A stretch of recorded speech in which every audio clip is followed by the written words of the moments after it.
Formula One is undoubtedly the most popular motorsport in the world. But of course, all the Formula One fans hate the winter break, a time where no F1 action happens. But what if I told you back in the 1960s there was a solution to that? The Australia and New Zealand-based Tasman series, where because of the warm climate, races could take place during F1's winter break. But this led me down an interesting rabbit hole, because when the cars and the drivers were so similar to that of F1 at the time, I wondered what would happen if we combined both series together and whether it would give us some new F1 champions. First of all, it's important you know what the Tasman series is, because it does have a few key differences to F1. I mean, to start with, they race upside down. Okay, obligatory Australia joke out of the way, you may now laugh. The Tasman series actually started back in 1960, but wasn't properly formalized as a championship until 1964. Unfortunately for the series, despite a strong start, the costs for the teams to run in it were becoming too much. And even though some attempts were made to reduce the costs of the cars, the Tasman series ended in 1975. For a while though, it stood on a pillar equal to Formula One, something Formula E could never do. Basically imagine if Max Verstappen, Fernando Alonso, Lewis Hamilton, Lando Norris, George Russell, Charles Leclerc, and the other top drivers of our time period, over the winter break, went somewhere sunny and carried on racing in some very, very similar cars to Formula One. For this video, we're going to specifically focus on the time period between 1964 and 1969, as after this, the series began changing to a lower powered formula, and the top drivers of the time stopped attending the races. Interestingly, the Tasman series used a 2.5 litre engine formula, which were actually bigger than the 1.5 litre engines Formula One was using in 1964. It also meant that Coventry Climax FPF was the engine choice for most teams, which obviously wasn't a choice in Formula One. Like I mentioned, some big names and F1 champions would race in the series, but the grid was largely filled with local drivers from Australia and New Zealand, meaning there are a few years we're going to look at where the actual F1 champion didn't compete in both. That's fine though, we'll just see if they can hang on to their championship lead. So let's grab our 1964 F1 standings, where John Surtees won the title by just 1 point to Graham Hill, although arguably Big Jimmy Clark had been the driver on form that year, winning the most races, kind of like a certain 2025. Anyway, both Surtees and Clark didn't compete in the 1964 Tasman series, so we'll almost certainly end up with a new champion, but who would it be? Future F1 champion Denny Hume won round 1, immediately propelling him up the standings with an extra 9 points. After that, however, it would be Bruce McLaren who won 3 races back to back to back,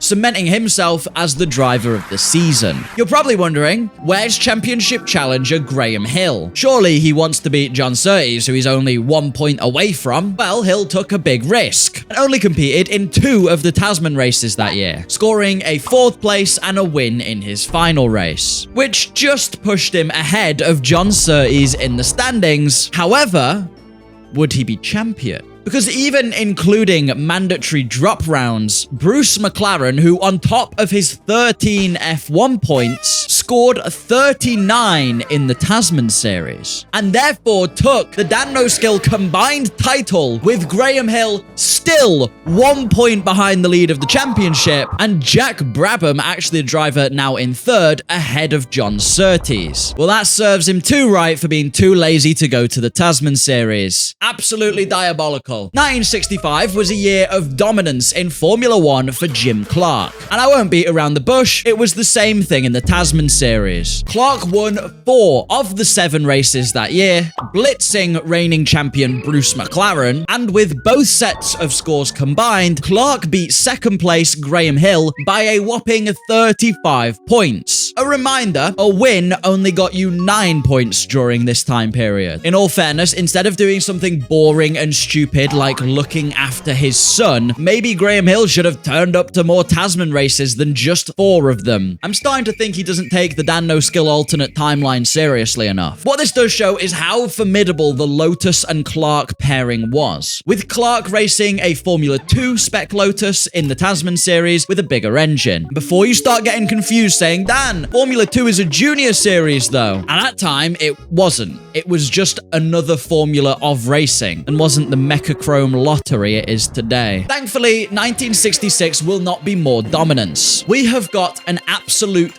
banger on our hands. Jack Brabham convincingly won the real F1 title, but in what we're now going to nickname the Tasman leg of the season, he struggled massively, only scoring 4 points, partly because he only bothered to show up to 2 races. For God's sake! So let's see if anyone was able to catch his F1 lead. Firstly, there's Graham Hill, who still didn't turn up to every single race, but seemed to actually somewhat bother this year, and once both series are combined, ended up 1 point ahead of Jack Brabham. But the actual champion this year was someone we haven't even talked about. Despite only scoring 14 points in the F1 season and securing 7th compared to Jack Brabham's 42, in the Tasman leg of the series, Jackie Stewart secured 4 wins and a podium to take 42 points after dropped rounds, and therefore took the overall title with 56 points over Graham Hill's 47. This massively changes the course of F1 history, but we'll talk a bit more about that later, because before we see what the hilarious year of 1967 has in store for us, I'm actually ending my life, bro. Can we please have a moment of silence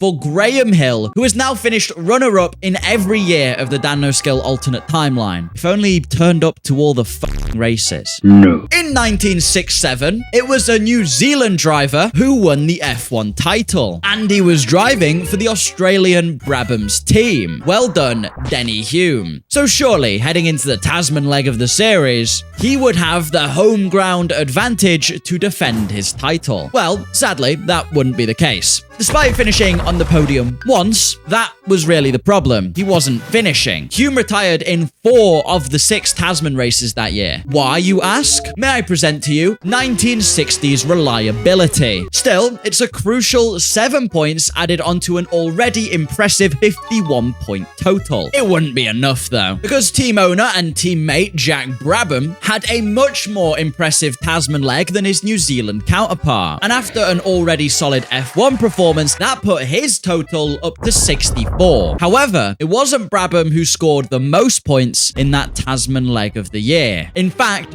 the comeback of the generation was about to happen, because despite being over a race win off the actual F1 title, Jim Clark dominated the Tasman series that year. He never finished below P2 in all 6 races. He never even DNF'd. He took 3 wins and over doubled his F1 points tally to now have a combined total of 86 points. Jim Clark, you fucking maniac, he locked in. This means in the end, despite having 2 front runners and leading through the entire F1 leg of the season, the Brabhams actually ended up losing to Jim Clark's Lotus. But the question we're all asking is, could 1968 finally be Graham Hill's year? He's had the most unlucky run so far, with P2 after P2 in the standings. It's gotten so bad he only showed up for 1 Tasman race in 1967. But in 1968, he did win the actual F1 title, and he did actually bother showing up to 4 Tasman races this year. So maybe, just maybe, he can finally break the streak. Although, as we head into 1968, I do need to confess something. I've been lying to you. The entire time, I've been making it sound like the F1 season happened first, and then the Tasman leg of the season started. This is because it makes sense storytelling-wise. You probably already know a bit about the F1 season. You want to know more about what's changed. Unfortunately, for this specific year, I do really need to address it,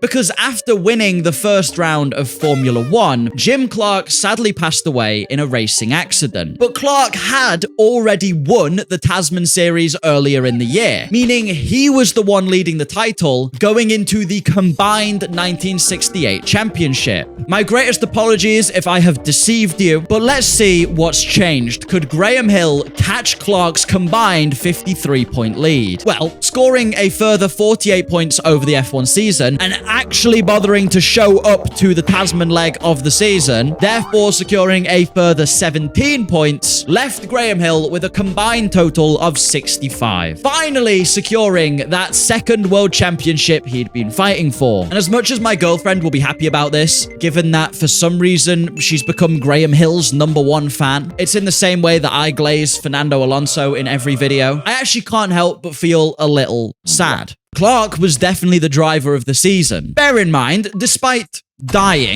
only doing one Formula 1 race, he still managed to finish second in the standings and only 12 points off Graham Hill's lead. I think that just goes to show how good Jim Clark was. But before I start yapping about the time-altering consequences, let's see who won the final proper year of the Tasman series in 1969. If you are familiar with this season of F1, number 1, God, you are old. Number 2, you'll know Jackie Stewart won the title with a dominant 63 points and his closest rival Jackie Ickx only having 37. However, Jackie Stewart is very inconsiderate when it comes to DanNoSkill's alternate timeline. And despite his dominant 1966 display in Tasman, he chose not to compete this year. Most likely actually because he was now driving for Matra, who didn't enter the series, and not BRM, who had previously entered him. Thankfully for Stewart, other Jackie Ickx, also didn't race in the Tasman series. But that didn't mean he wasn't going to have no competition, because some seriously talented drivers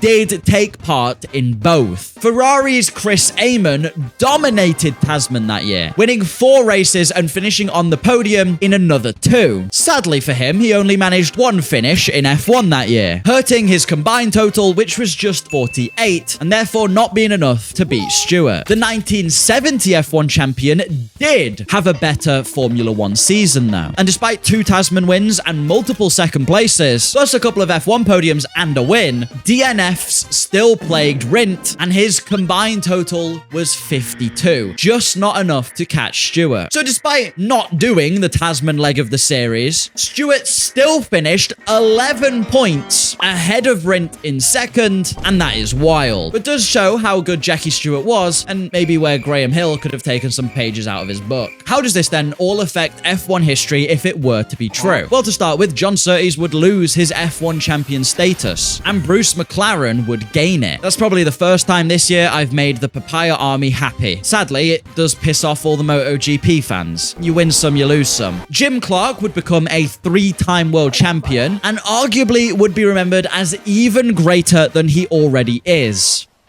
Wow. I used to be of the mindset that Clark was genuinely a little bit overhyped, but after researching this, I now believe he was one of the greatest racing drivers there ever was. Maybe the only person you could compare him to in the modern day was Max Verstappen. But even then, Clark actually competed in more series and won in more types of cars. Stewart would also become a 4-time champion, and despite the series being based down under, both the Australian and New Zealand champion Jack Brabham and Denny Hulme would lose a world title, with Hulme losing championship status altogether and Brabham being only a 2-time champ.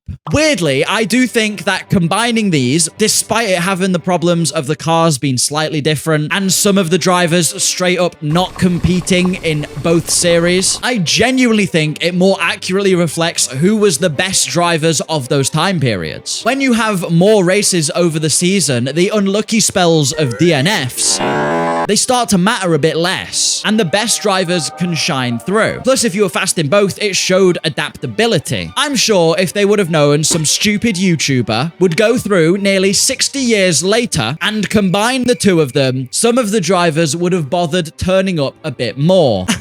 Graham Hill, you would be a 5-time champion. But overall, it's a very interesting look at what motorsport was like at the time. If you think we should bring back the Tasman series and therefore end winter slop, subscribe to the channel, or even become a Juicy Awesome channel member, just like these lovely people here have. Tell them they're cool, because trust me, they're really cool. And you can become one from just 99p a month. Thank you for watching, have a lovely rest of your day, and goodbye!